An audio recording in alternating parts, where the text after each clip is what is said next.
Guys welcome to legal vlogs. जैसा कि खबरों में चल रहा है, बॉलीवुड अभिनेत्री शिल्पा शेट्टी के पति राज कुंद्रा को मुंबई पुलिस ने अरेस्ट कर लिया। राज कुंद्रा पे पोर्नोग्राफिक वीडियो बनाने और उन्हें किसी ऐप के माध्यम से पब्लिश कराने का आरोप लगा है। इससे पहले मुंबई पुलिस ने किसी उमेश कामत नाम के व्यक्ति से पूछताछ की, जिसने पूछताछ में यह कबूल किया कि वह राज कुंद्रा की किसी कंपनी से जुड़ा हुआ है। और बाद में मुंबई पुलिस ने राज कुंद्रा से पूछताछ की और कुछ समय बाद ये खबर आने लगी कि मुंबई पुलिस ने राज कुंद्रा को अरेस्ट कर लिया है। इन्हें मुंबई पुलिस की क्राइम ब्रांच की प्रॉपर्टी सेल ने अरेस्ट किया है। आइए देखते हैं इस मामले में राज कुंद्रा को क्या सज़ा हो सकती है और यदि भारत में कोई भी व्यक्ति इस प्रकार का अपराध करता है तो उसके अगेंस्ट किस प्रकार की कानूनी कार्यवाही की जा सकती है।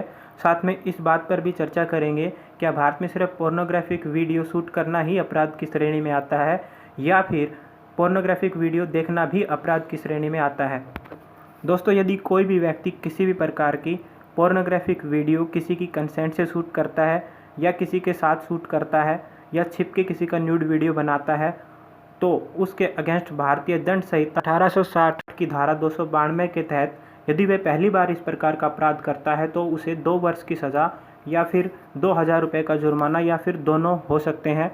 यदि अपराधी यह अपराध दोबारा करता है तो उसे भारतीय दंड संहिता 1860 की धारा 292 के तहत 5 वर्ष की सज़ा या 5000 रुपये जुर्माना या फिर दोनों हो सकते हैं। इसके अलावा इस प्रकार के अपराध भारतीय दंड संहिता की धारा 293 में भी आते हैं, जिसमें पहली बार यदि अपराधी अपराध करता है तो उसे 3 साल की सज़ा या फिर 2000 रुपये जुर्माना या फिर दोनों हो सकते हैं। यदि अपराधी फिर से यही अपराध करता है तो उसे भारतीय दंड संहिता की धारा 293 में ही 7 वर्ष की सज़ा या फिर 5000 रुपये जुर्माना या फिर दोनों भी हो सकते हैं। इसके अलावा यदि कोई व्यक्ति किसी प्रकार का पोर्नोग्राफिक कंटेंट या वीडियो किसी सोशल मीडिया प्लेटफॉर्म पे, किसी भी डिजिटल प्लेटफॉर्म पे या किसी भी इलेक्ट्रॉनिक सोर्स से शेयर करता है, पब्लिश करता है, तो वह आईटी एक्ट की धारा 66E में भी आता है, जिसमें उसे 3 वर्ष की सज़ा हो सकती है और 2 लाख रुपए का जुर्माना हो सकता है। इसके अलावा यह अपराध आईटी एक्ट 2000 की धारा 67 में भी आता है, जिसमें उसे 5 वर्ष की सज़ा हो सकती है और 10 लाख रुपए का जुर्माना हो सकता है। इसके अलावा यह अपराध आईटी एक्ट के सेक्शन 67A में भी आता है, जिसमें अपराधी यदि पहली बार इस प्रकार का अपराध करता है तो उसे 5 वर्ष की सज़ा और 10 लाख रुपए जुर्माने का प्रावधान है।